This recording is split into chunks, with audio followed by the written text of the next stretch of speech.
Today's Midah, Malchus Sh'Bechesed, the culmination of Chesed, the kingdom of Chesed, if you will. This is when Chesed reaches its fullest expression that there could possibly be.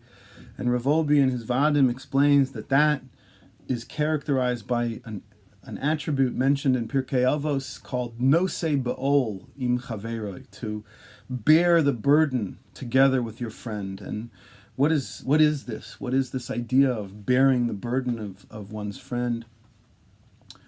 So, just to understand, we've been learning about Chesed and the different aspects throughout these days during this first week of the Omer, and we've seen that there's one of the foundations of Chesed to see other people, Dei Mechsaro, to see them, Sever Panim Yafos, to acknowledge their existence, to show them that you appreciate the fact that they are there.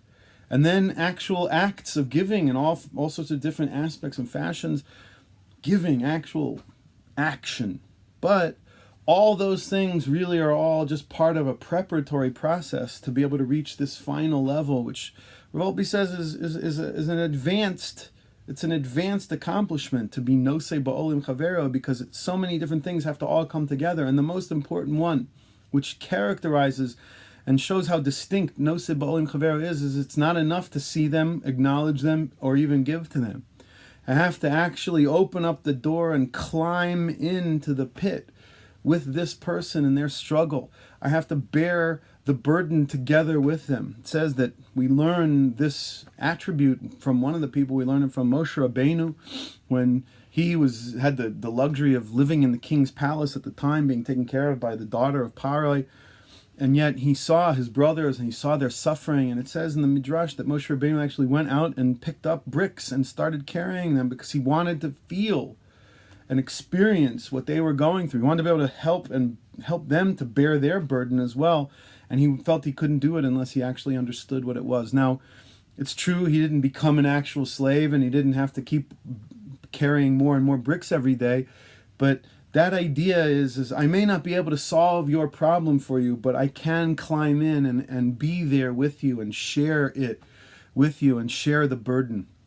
This goes so deep that Rav Olbi says, if you look in the psukim that talk about Matan Torah, it says that one of the things that the Jewish people saw or envisioned at Mount Sinai when they reached and Hashem revealed himself is that they saw something that was Kemaise Livnas Hasapir. It was like a huge sapphire brick up in the skies, that they saw some radiant brick of some kind, and the Midrash says that HaKadosh Baruch Hu, and Rashi brings this down, HaKadosh Baruch Hu wanted to show them that he himself had a brick that he kept in his own thoughts all the time so that he could bear the burden together with the Jewish people while they were in Egypt. And Hashem wanted to show them while he was giving them the Torah. And this teaches us so much more, says Rav Olbi, because it's not only that Hashem was Nosei Be'ol with the Jewish people, the brick of our suffering is always in front of Hashem's eyes. He always is sensitive, always aware of our suffering. But it's more than that. That of all the things that Hashem could have revealed to us at the time when we were receiving the Torah, the one thing he chose to show us was the brick of our suffering that he had in front of him, and to teach us that this is the very essence of what the Torah is. If the Torah is anything at all, it is the guide through which we can come to reach this level of compassion and this level of sensitivity and this ability to actually share the burden with some other human being. That is the whole Torah.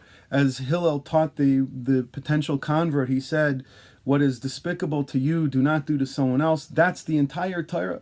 And if you go deeper and deeper into understanding what Bein Adam L'Chaveru is all about, to be able to actually live in a way where you can see and understand and even come to the level of being able to bear someone else's burden and help them in a way where they can then know that they are not alone in their suffering.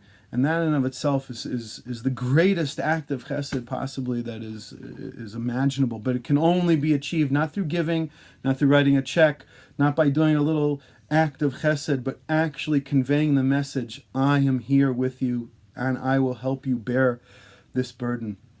One of the things that's brought down in the Sefer Bnei Yissaschar, Chassidish Sefer, a collection of teachings regarding the various different months of the year and Moedim, festivals, it says over there that the merit that the Jewish people had and needed to be able to make it through the desert experience, a place where they needed protection from a Kadosh Baruch Hu, from all the elements and everything else, and Hashem gave it.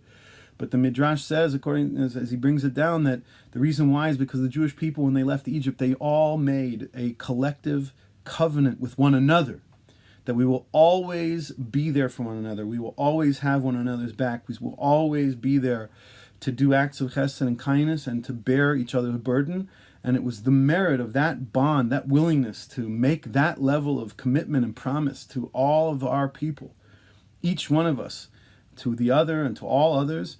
That is what got us through to the promised land. That is what helped us reach and ultimately make it to our final destination, Eretz Yisrael, and Behim Heru V'Yameinu, Mashiach Tzidkenu, and through, as we know, the acts of chesed and the avodah of chesed that we've been working on in this first week, we are starting to build the kli through which we can actually achieve the ultimate redemption, first beginning with the acceptance of the Torah and then taking it to its final stages in an actual fulfillment of the Torah. Hashem should help that we should continue to be able to work on all these different aspects of chesed and all the other attributes as we go along to achieve that wholeness, that completion as people that we need to be the vessel that can contain Torah and help us to actually achieve the true goals of the Torah. Chag Sameach, we should all be Zeicha to a Geula Shlema b'mehera Yameinu.